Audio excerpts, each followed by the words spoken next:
今集我想同大家分享下帝舵喺2025年最新出嘅錶款啊。首先講下隻 Black Bay 58先，咁帝舵今年就出咗一個紅圈加紅面嘅 BB 58啦。咁佢 bezel insert 咧就睇落去有啲靚身啊，咁就有少少似 BB 58 GMT 嗰隻質地。而個錶面咧就係用咗一個鐳射放射紋嘅設計啦，睇落去就有啲似 BB 54嗰個錶面，但係就變咗紅色。對比起舊版藍色同埋黑色嗰隻 Black Bay 58咧，呢隻新嘅紅色 BB 58就多咗一個 Matas 認證嘅機芯啦，同埋你會見到佢支秒針咧係用咗一個圓形嘅設計啦，而舊版係用咗雪花針嘅。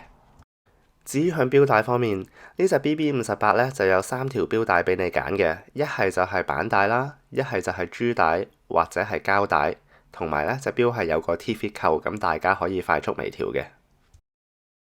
而舊版嘅 Black Bay 58咧就淨係可以俾你揀板帶或者布帶，同埋係冇 T-fit 扣嘅。呢一隻新嘅紅色 BB 58對比起舊版，除咗個樣有啲唔同之外咧，最主要係喺功能上有兩種更新嘅。第一啦，就係有個 T-fit 扣，咁條錶帶咧係好啲嘅。而第二咧就係個機芯，因為係用咗 Matas 認證嘅機芯。至於向價錢方面，呢一隻新嘅紅色 BB 58板帶嗰款呢，向英國嘅定價係3820英鎊，咁就係貴過鋼版嘅 BB 58舊版嗰款啦，有成7.6% 咁多。係喎，如果大家想睇多啲唔同手錶嘅資訊啊，同埋想睇埋靚相嘅話呢，記得 follow 埋我 IG @KCTimeshare， 支持下我呢一個頻道。第二隻想講嘅呢，就係隻 Pelagos Ultra。呢隻錶個直徑有成43mm 啦，咁係全 titanium 嘅錶嚟嘅，咁就大過正常版嗰隻 Pelagos 有成1mm 咁多。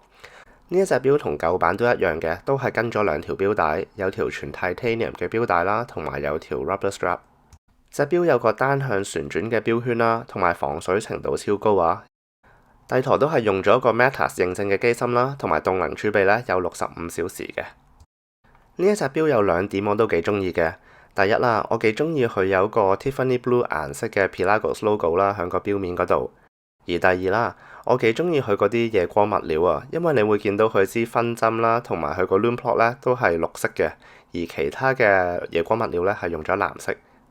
至於喺價位方面，呢一隻錶喺英國嘅公價咧係5070英鎊，咁就係貴過正常版嗰隻 Pelagos 有成15% 咁多。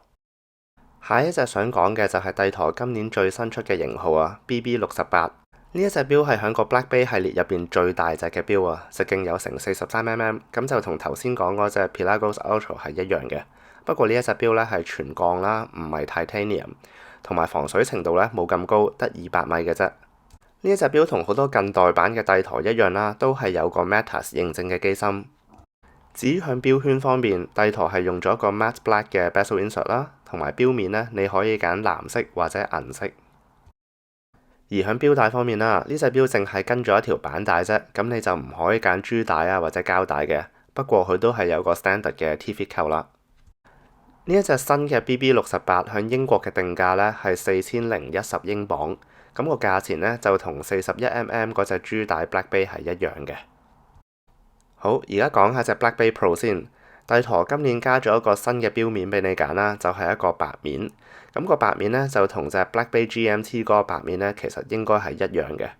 咁其實呢一個所謂嘅新款呢，都冇乜特別噶啦，純粹係個錶面轉咗顏色啦，同埋啲 markers 係轉咗少少嘅啫。全鋼版嗰隻白面 Black Bay Pro 響英國嘅定價呢係3730英鎊，而布帶嗰款呢就3450英鎊。個定價呢就係同舊版黑面嗰隻係一模一樣嘅。最後我想講埋嘅就係隻 Black Bay Chrono 啊。咁帝舵今年就俾埋個珠帶嘅選擇，你可以配落去黑白熊貓嗰隻 Black Bay Chrono 嗰度。咁其實呢一條珠帶都唔係新㗎啦。如果你買藍面啊、粉紅面啊或者 Tiffany Blue 嗰隻 Flamingo Black Bay Chrono 咧，基本上你都可以配呢條珠帶。鋼版嗰隻黑白熊貓呢，以前就淨係跟板帶啦，咁而家呢，帝舵就俾埋珠帶俾你揀。至於響價位方面啦，珠帶嗰隻 Black Bay Chrono 呢，響英國嘅定價係5020英鎊，咁就同頭先講話 Flamingo Blue 啊或者粉紅色嗰隻 Black Bay Chrono 呢，其實係一模一樣嘅。我自己就對帝舵今年出嗰啲新錶冇咩興趣啦，唔知大家有咩睇法呢？可以響留言區度留言同大家分享。如果大家有興趣聽我講埋勞力士今年出嘅新錶呢，可以睇下呢條片，同埋可以睇埋呢一條片啊，聽我講下其他手錶嘅資訊。咁遲啲再傾。